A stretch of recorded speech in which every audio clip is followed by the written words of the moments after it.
our Easy Maths channel. Today என்ன பார்க்க போறோம்னா 11th standard chapter 7ல exercise 7.4ல problem number 6 பார்க்க போறோம்.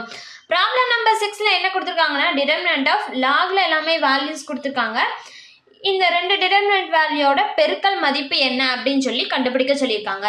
சோ நம்ம கொடுத்திருக்கிற given எழுதிக்கலாம். எழுதிட்டு ரெண்டு determinant value ரெண்டு மேட்ரிக்ஸ் இருந்துச்சு அப்படினா நம்ம எப்படி மல்டிபிள் பண்ணுவோம் first row and first column அதோட corresponding coefficients மல்டிபிள் பண்ணி எழுதுவோமா அதே மாதிரி இப்ப மல்டிபிள் பண்ணி எழுத போறோம். இப்போ என்ன பண்ண போறோம்னா first determinant எழுதிக்கிறோம் log 64 base 3 log 3 base 4 log 8 base 3 log 9 base 4 into log 3 base 2 log 3 base 8 log 4 base 3 log 4 base 3 எல்லாத்தையும் எழுதிக்கிட்டோம். இப்போ வந்து corresponding first row-வையும் first column multiple பண்ணுவோம். அதோட corresponding coefficients மல்டிபிள் பண்ணி எழுத போறோம்.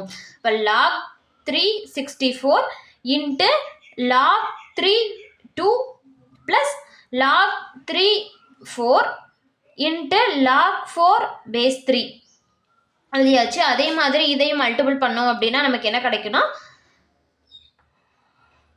log 64 இங்க வந்து log 3 plus log 3 into log 4 னு கிடைக்கும். அதே மாதிரி இங்க மல்டிபிள் பண்ணி எழுதணும் அப்படின்னா log 8 log 3 plus log 9 into log 4 னு கிடைக்கும். இந்த இதையும் மல்டிபிள் பண்றப்ப நமக்கு என்ன கிடைக்கும்னா log 8 into log 3 plus log 9 into log 4 னு கிடைக்கும்.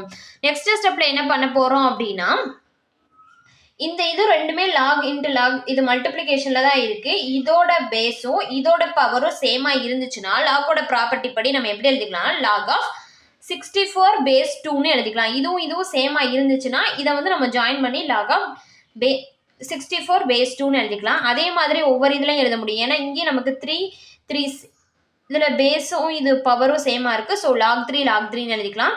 இங்கேயும் எழுதணும் அப்படின்னா இதுலயும் பேஸும் பவர் சேமா இருக்கு. அப்போ log 8 base 2 னு எழுதலாம். இங்கேயும் பேஸும் பவர் சேமா இருக்கு. ஸோ log 9 base 3 னு எழுதிக்கலாம். அதே மாதிரி எல்லாத்துலயும் இருக்கு. ஸோ நம்ம அதை சேஞ்ச் பண்ணி எழுதிக்கலாம். சேஞ்ச் பண்ணி எழுதிட்டோம் அப்படின்னா நம்ம சிம்பிளிஃபிகேஷன் ஈஸியா பண்ணிடலாம். அதனால இப்போ நம்ம சேஞ்ச் பண்ணி எழுத போறோம். ஸோ இப்போ நம்ம சேஞ்ச் பண்ணி எழுதணும் நமக்கு எப்படி கிடைக்கும் அப்படின்னா log 64 base 2 plus log 3 base 3 log 64 base 8 plus log 3 base 3 log 8 base 2 plus log 9 base 3 இங்க வந்து log 8 base 8 plus log 9 base 3 னு கிடைச்சிரும்.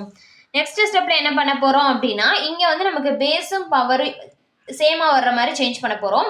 இங்க பேஸ்ல 2 இருந்துச்சுன்னா இங்க பவர்ல இங்க என்ன இருக்குன்னா 64 இருக்கு. அப்ப 64 2 பவர்ஸா நம்ம எழுதுறதுக்கு கன்வெர்ட் பண்ண போறோம். 64 2 பவர்ஸா எழுதுனா என்ன வரும் 32 நெக்ஸ்ட் 2 போட்டோம்னா 16 அதுக்கு அடுத்து ஒரு 2 போட்டோம் அப்படின்னா நமக்கு என்ன கிடைக்கும்னா 8 அடுத்து 2 போட்டோம்னா 4 2 போட்டோம்னா 2.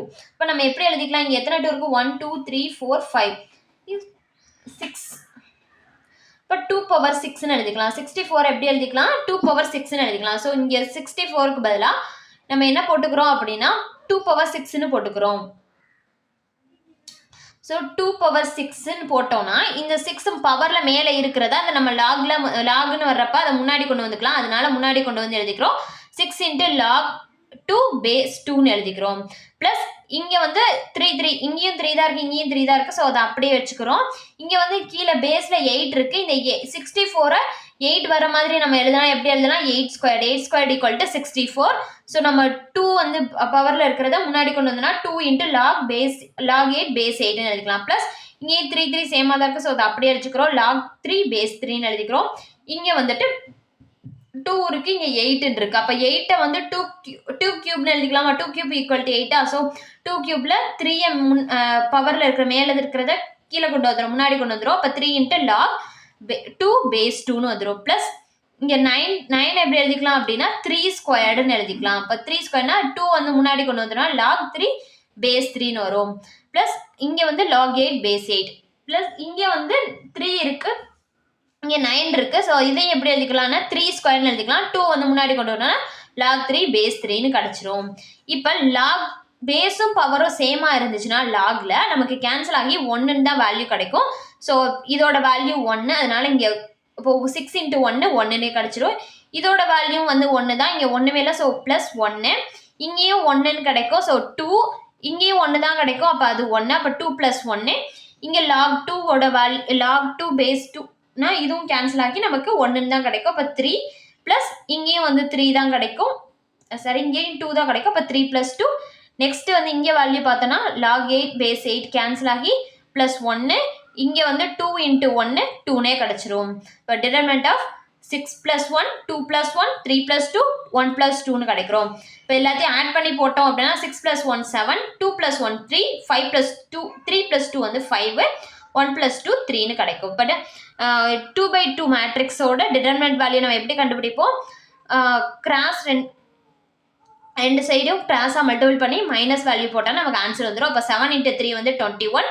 இங்கே ஆப்போசிட்டில் மல்டிபிள் பண்ணுறப்ப என்ன வரும்னா ஒரு -5 × 3 வந்து -15. அப்போ 21 - 15 வந்து நமக்கு என்ன கிடைச்சோன்னா 6. அப்போ அந்த லாகோட வேல்யூ ஆன்சர் என்ன அப்படின்னா மொத்த ஆன்சர் நமக்கு 6ன்னு கிடைக்கும்.